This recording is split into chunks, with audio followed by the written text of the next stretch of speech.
Halo, selamat sore. Kita akan menyaksikan game dari Pragnananda melawan Magnus Carlsen dalam babak ketiga Norway Chess 2024. Pragnananda putih memainkan E4, Carlsen memainkan C5, sisilan defense, kuda F3. Penonton menebak-nebak apa yang akan dimainkan oleh Carlsen. Carlsen bisa memainkan kuda C6 atau D6, tapi Carlsen memainkan variation E6, D4, pion makan D4, kuda makan, A6 dikembangkan, gajah D3, menteri ke C7, putih rokade. Kita lihat di sini bahwa kuda masih berada di petak B1 dan tidak dikembangkan ke C3.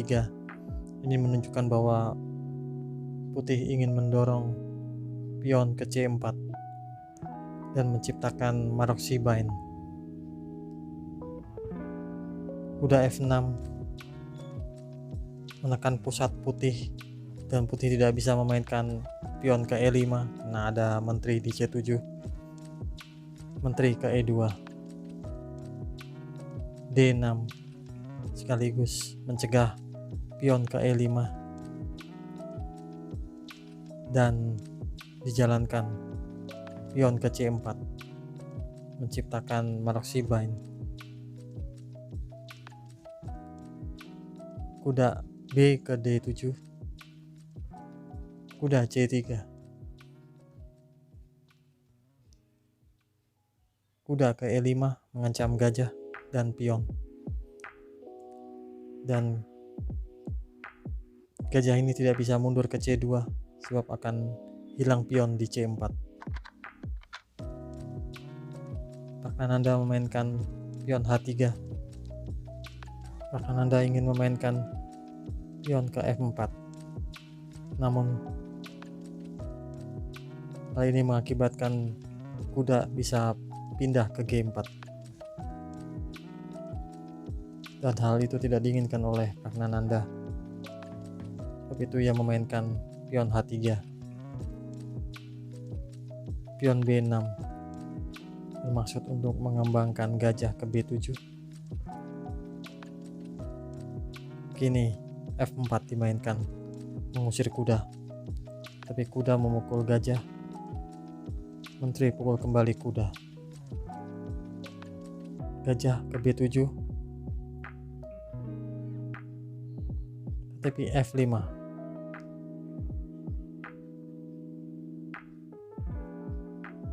menteri D7. Di sini sebaiknya hitam memainkan E5, namun Carlsen memainkan langkah yang buruk, dan kalau E5 maju, menteri ke C2, benteng ke C8 mengancam pion di C4.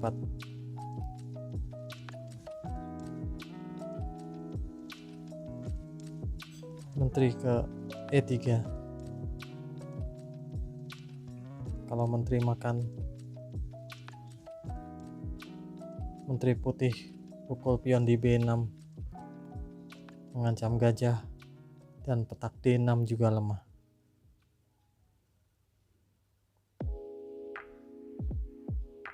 Kita kembali.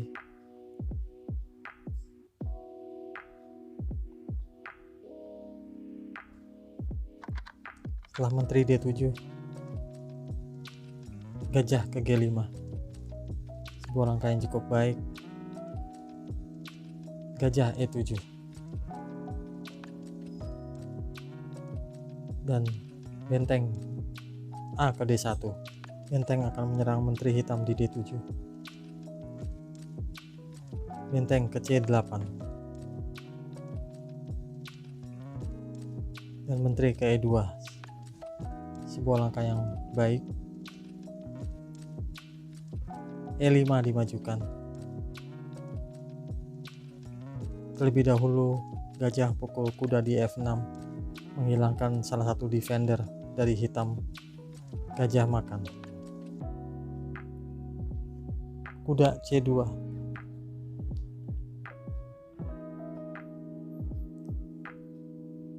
Menteri ke C6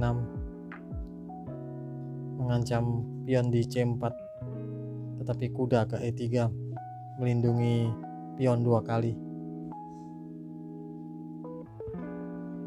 Gajah ke G5 bermaksud menghilangkan kuda.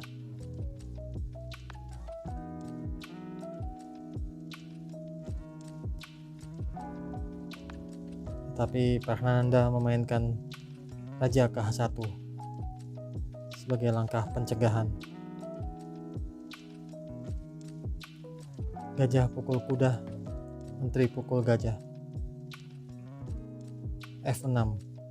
Langkah ini untuk mencegah pion putih menusuk ke F6.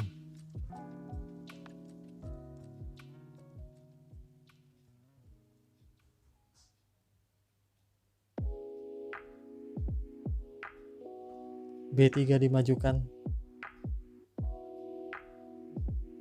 dan pion B5 maju. Tetapi kuda ke D5, sebuah langkah yang baik.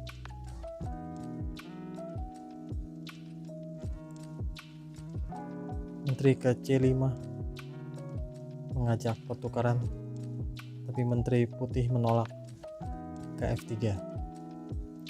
Pion makan dan menteri ke H5 melakukan skak. Sampai di sini Praknananda telah menghabiskan waktu cukup banyak sehingga tersisa waktu 19 menit, sedangkan Carlsen masih 44 menit.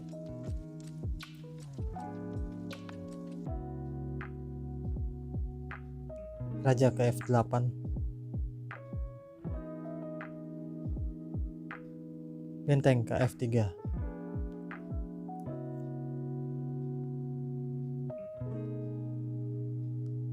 Gajah pukul kuda di D5 dan gajah tidak bisa dipukul dengan pion, tapi dipukul dengan benteng, mengancam menteri. Menteri bisa pindah ke B4, namun Carlsen memindahkan menteri ke B6, menjaga pion di D6. Pion pukul pion di C4. Benteng pukul pion. Benteng mengancam menteri di B3, sebuah langkah baik. Benteng menutup. Benteng mundur ke D3. Benteng makan, dan benteng makan kembali mengancam menteri. Menteri C7 menjaga petak B8.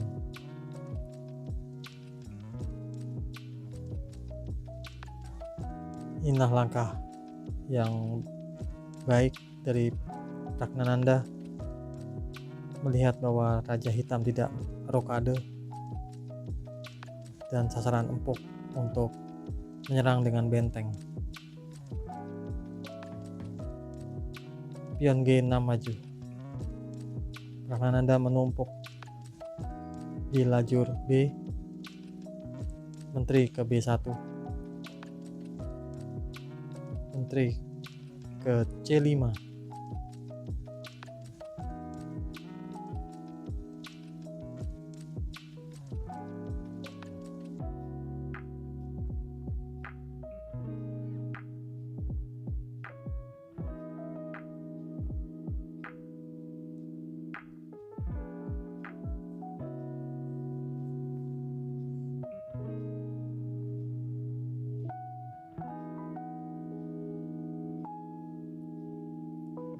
Jika putih melakukan benteng ke B8, maka raja dapat naik ke G7 dan ke H6.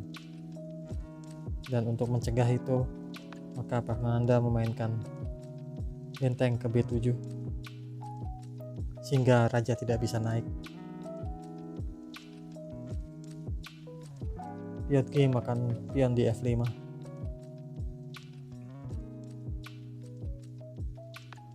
Putih memainkan langkah pencegahan raja ke H2, sebuah langkah yang fantastis. Benteng ke G8.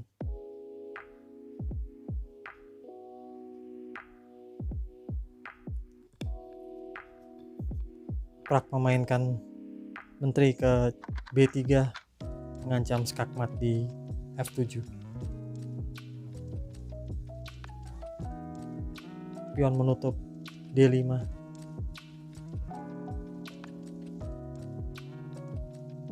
Dan langkah pamungkas, benteng pukul pion di H2. Sampai di sini Magnus menyerahkan tangannya, tanda menyerah. Sebab terlalu banyak lubang bagi putih untuk menyerang raja hitam dan membuatnya skakmat.